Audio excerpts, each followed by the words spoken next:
ফেসবুকে এখন আপনি পুরান পেজ নিয়ে কাজ করবেন নাকি নতুন পেজ খুলে কাজ করবেন? যদি আপনি এই ২ টার পার্থক্য বুঝেন, তাহলে আপনি ফেসবুকে বুঝতে পারবেন ইনকাম করতে পারবেন নাকি আপনি ইনকাম করতে পারবেন না। তো আমি আপনাকে এই ভিডিওতে একেবারেই বিস্তারিত বলব। তো ১ম এ আসি, অনেকে আমাকে প্রশ্ন করে যে, "ভাই আমি অনেক আগে একটা পেজ খুলেছি, অনেকদিন যাবৎ ওইখানে কাজ করি না। ওইখানে মোটামুটি কিছু ফলোয়ার আছে। এখন কি আমি ওইটা নিয়ে কাজ করব? নাকি আমি নতুন একটা নিয়ে কাজ করব?" এরকম অনেকেই প্রশ্ন আমাকে করে। তো এখন আসি মূল আলোচনায়। ধরুন আপনার যদি কোনো পুরান পেজ থাকে, আপনি পুরান পেজ নিয়ে কাজ করতে চান, তাহলে আমি এখানে বলব পুরান পেজ কিন্তু Facebook রিচ কিন্তু কম দেয়।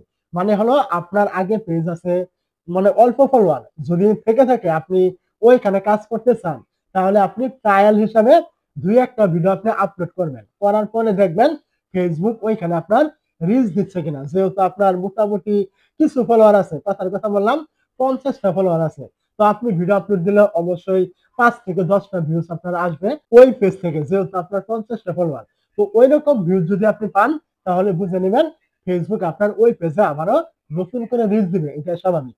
তাহলে আপনি ওই পেজ নিয়ে কাজ করবেন, কোনো আপনার সমস্যা নেই। কিন্তু যখন আপনি ওই পুরান পেজে ভিডিও আপলোড করবেন, আপনার কিছু ফলোয়ার থাকা সত্ত্বেও ওইখান থেকে আপনার 0 ভিউজ আসবে। আজকে ভিডিও আপলোড করলেন, কালকে ভিডিও আপলোড করলেন, পরশু আপলোড করলেন।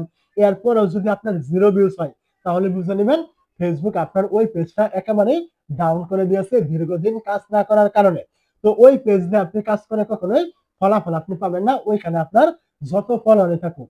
যদি ফলোয়ার অনুযায়ী আপনি ওই পুরান পেজে ভিউ না পান, তাহলে বুঝে নিবেন Facebook আপনার ওই পেজে রিচ দিবে না। তাহলে অবশ্যই আপনার ওই ফলোয়ারের দিকে তাকিয়ে লাভ নেই। আপনি নতুন একটা নিয়ে কাজ করবেন। নতুন পেজ কিন্তু Facebook প্রমোট করে। মানে ওইখানে আপনি কনটেন্ট দিলে আপনার ওই কনটেন্ট গুলোতে রিচ বেশি পরিমাণে হয়। অবশ্যই আমার কথা আপনি বুঝতে পেরেছেন। তো এখন আপনি যদি পুরান পেজে কাজ করতে চান, তাহলে আমি যে বললাম আগে আপনি কয়েকটা ভিডিও দিয়ে ট্রাই করে নিবেন যে আপনার ওইখান থেকে মোটামুটি ভিউজ হয় কিনা। যদি হয়, তাহলে আপনি এখানে কন্টিনিউ কাজ করবেন, কোনো সমস্যা নেই। আর যদি আপনার ওইখান থেকে ৫০-১০০ টা ফলোয়ার থাকার পরেও ওইখান থেকে আপনার 0 ভিউজ হয় অথবা ২-১ টা ভিউজ হয় আবার হয় না, এরকম হয়, তাহলে বুঝে নিবেন ওই পেজটা আপনার ডাউন হয়ে গেছে। ওইখানে আপনি যতই ভিডিও আপলোড করেন, ওই ভিডিওগুলি কিন্তু কখনোই Facebook আর পরবর্তীতে প্রমোট করবে না বা রিচ দিবে না। তো ওইখানে কাজ করা আপনার একেবারেই উচিত নয়। যদি ভিউজ হয়, তাহলে আপনি এখানে কাজ করুন, কোনো সমস্যা নেই। তো অবশ্যই আমার কথাগুলো আপনি বুঝতে পেরেছেন। যারা এই বিষয়ে আমার কাছ থেকে জানতে চেয়েছেন, এখন আপনি আজ থেকেই আপনার ওই পুরান পেজে ভিডিও আপলোড করা শুরু করবেন। আমি আপনাকে যেভাবে বললাম।